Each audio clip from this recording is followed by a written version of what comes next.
Hey YouTube, Alex here, and I'm in Da Nang, Vietnam, and I just wrapped up a year in Thailand. I noticed that you get a fair amount of judgment when you go to a wonderful country like Thailand, and it's not coming from Thai people. The Thai people are wonderful. It's always coming from your Western counterparts. The Thai people are welcoming, whereas the Western people seem frustrated at your decision. The first reason is aggressive morality. Unfortunately, much of the United States was originally populated by Puritans. And so you still have that Puritan attitude of aggressive morality. It's not sufficient for them to believe a certain way. They have to push their beliefs on you. And for some of these people, they do these mental gymnastics to find a problem with what it is that you're doing. They've already decided that they're in a bad mood. They've probably got some different issues in their life. And for some of these people, it is much lower effort to go and to try to tear you down rather than to try to better their own situation. And in many cases, I don't even think it's morality. I think it's aggression with the shroud of morality on top, like, hey, I might be doing bad things, but my actions, even though they're harmful, I don't have to justify my actions regardless of the consequences or impacts of them, because I'm a good person and everything I do is good. I can't tell you how many times I've had somebody I really didn't get along with pull out all the stops to try to explain to me that they're a good person and I just need to do things their way or go along with them in the Western democracies. I never have somebody coming up to me in Thailand or Southeast Asia in general trying to convince me that they're a good person. Self-righteousness is just not part of people's identity here.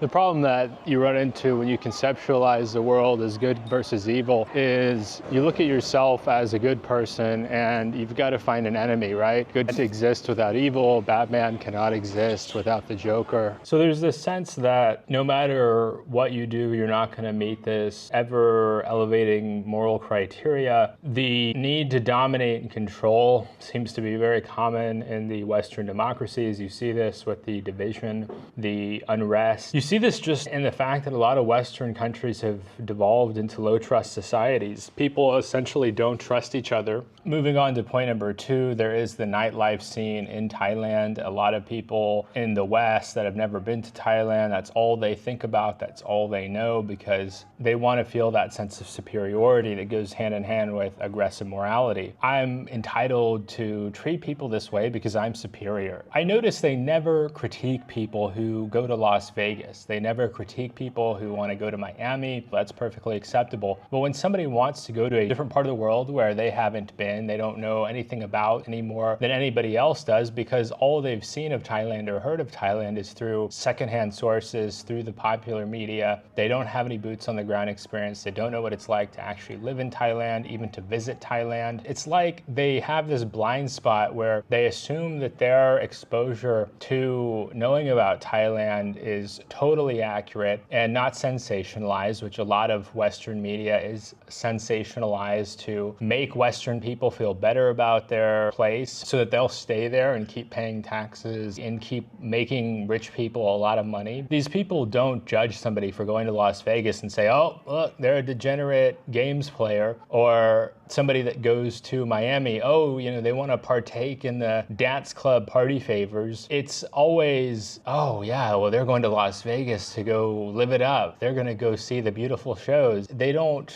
give an apples to apples comparison. It's an apples to oranges comparison. They assume the best about their place and the worst about other places. If you say, oh, I'm going to Thailand, they don't think, oh man, this person must have an admiration for the wonderful Thai culture, the world-class cuisine, beautiful nature, all the things that people who have traveled to Thailand admire about the country. Let's be real here. If you want a nightlife scene and that's all you're looking for, Mexico is very close to the United States. Colombia is much closer to the United States than Southeast Asia. There's a lot of opportunities to engage in the nightlife scene that are much easier, much more convenient to engage in than going all the way to Thailand, which is an expensive and time-consuming flight. Not to mention you're jumping many time zones. Most people are not able to come to Thailand for a weekend trip, whereas if you wanted to go to Tijuana, then all of these can be done in a weekend. You can fly down on Friday evening, come back Sunday evening, and nobody will know you're gone. Whereas with Thailand, because the flight is so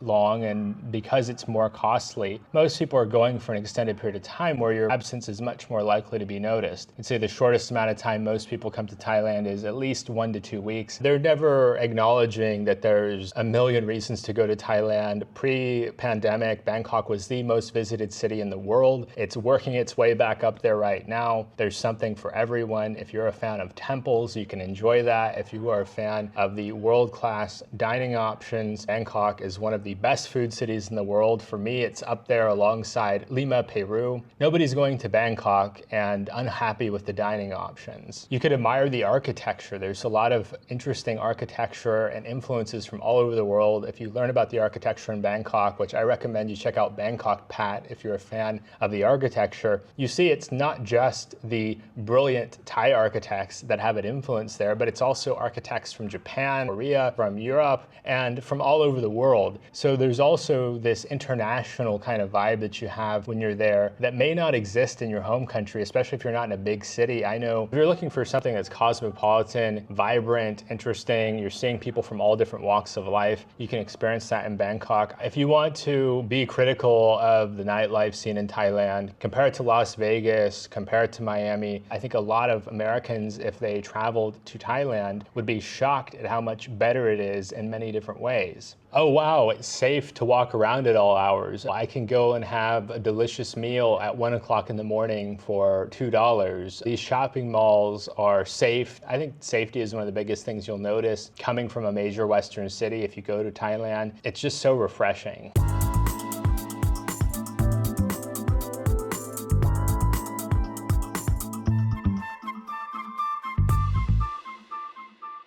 So there's this disconnect with what you could call of as normie people back in the West that still think that the Western democracies are in their heyday because they made all this money on the way up as far as economic growth. Their kids haven't had the same opportunities to participate in that growth. They see it as, oh, don't you have a sense of pride? Or how could you be a trader? You should be spending your money here. You need to be paying into the system. I want you to stay here and pay into Social Security. I want you to stay here and pay into Medicare. I may not get Social Security. I may not get Medicare. And if I'm not counting on those to be available for me when I get to be older, why don't I go travel the world? What is it that I have to be proud of here? I can't meet those hallmarks being an adult. I don't have that root or that anchor to society that some of the older generations have. And all else considered equal, why don't I go see what it's like in Thailand?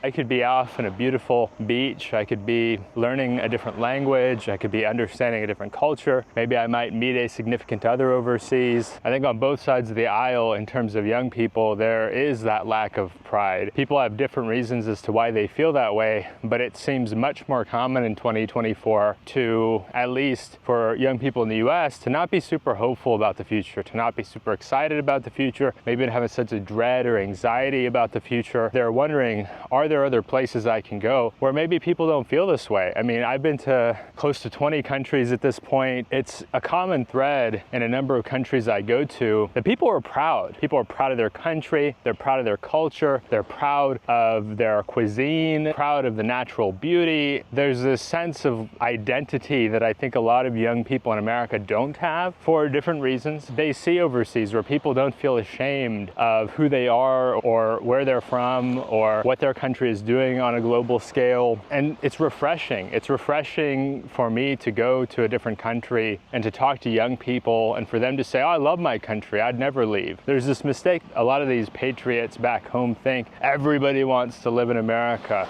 America is the best country. Nobody would ever want to live in their home country if they could come to America. And that's not the case. Historically speaking, America is a land of opportunity, but the internet is an equalizer. The English language is an equalizer where people from all over the world, if they get English and they combine it with the leverage of the internet, they can be wildly successful in their home country. Quite a few of my subscribers, I think at least 10% are 65 plus. So naturally among the expat community, quite a few people are retired. They put in the work, they put in the effort. So anytime I talk about certain group or reference a certain group, I'm not talking about my subscribers. My subscribers are interesting, unique individuals. They're typically in many ways going against the grain. They're doing things in an alternative way. But some of these people feel that, oh, it's good enough for me. Why is it not good enough for you? And then the young people explain, I can't buy a house, I can't have a family. And there's this cognitive dissonance of, I could do it, why can't you? I've been asked by my stepdad,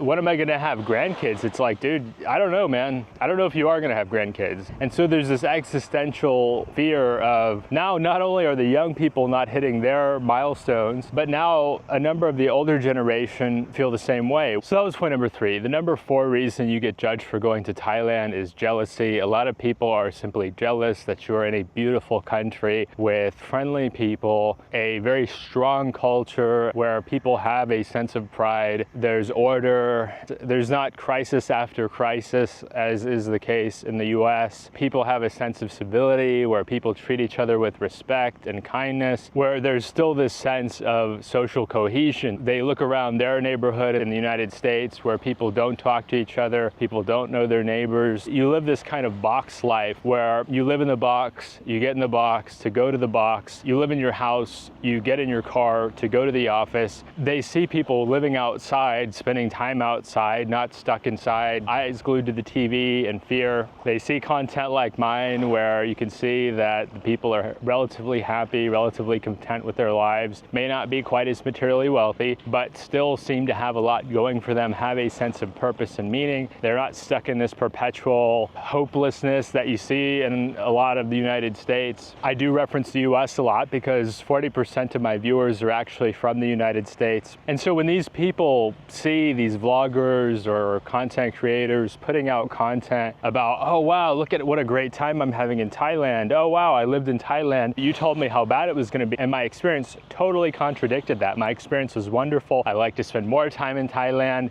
And there's this cognitive dissonance of, well, I thought we were the best. And so there's 2 ways you could approach that if you feel that way. One is you change your mind. Oh wow, I was wrong. A lot of people don't like changing their mind. They try to put these other countries down. They try to put this lifestyle down. They try to boost up the US. They are so proud. And it's like, wow, you're really showing your insecurity, because if you were secure in your feelings or beliefs about your life in the US, you'd be happy for other people. If other people found a way to live a life that was more in line with their values, made them happy, you'd be supportive. You wouldn't be trying to tear it down. You wouldn't be complaining about all these problems. You'd be supportive. That was the number 4 reason. You will get judged for going to Thailand or any other country for that matter because people are jealous. Unfortunately, people back in the Western democracies, they have this increased sense of hopelessness and despair. The economy is not doing so good right now. And the less successful people are on the internet. There's a low barrier to entry for the internet, more so than ever today. That's going to be my point number 5, is the 5th reason that you get judged for going to Thailand is that the internet has a low barrier to entry. Anybody can use the internet. Everybody in the developed world has access to the internet. There's very few people in the US, New Zealand, Canada, Australia, Western Europe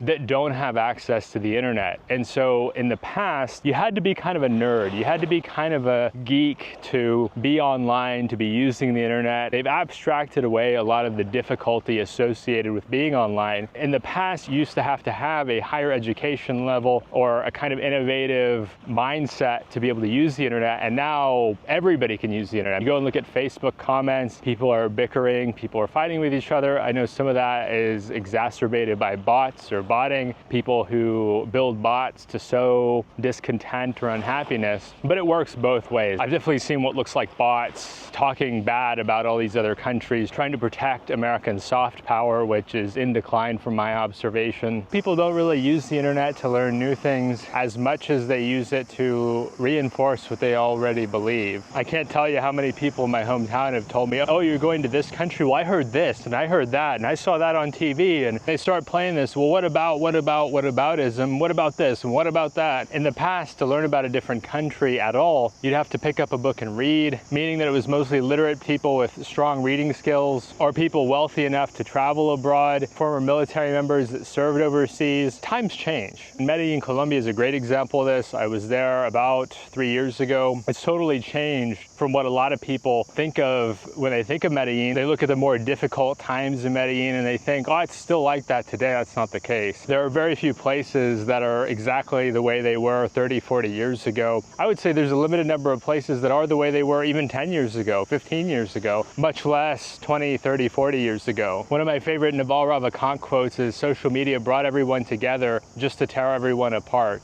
And I think AI has the potential to make this worse, where you're going to have people use pictures that have been generated by AI as fact and continue to substitute what they encounter or engage with online as to being equivalent to actually going over there and seeing that place. I had friends in California before I moved out there. I knew a heck of a lot more about California than somebody who's never been out there, and that the only things that they know about California were what they saw on television or online. I mean, I swear some of these people will probably sit there and tell me the conflict in Vietnam is still ongoing. You can't go over there, not realizing that that situation has been over for a very long time.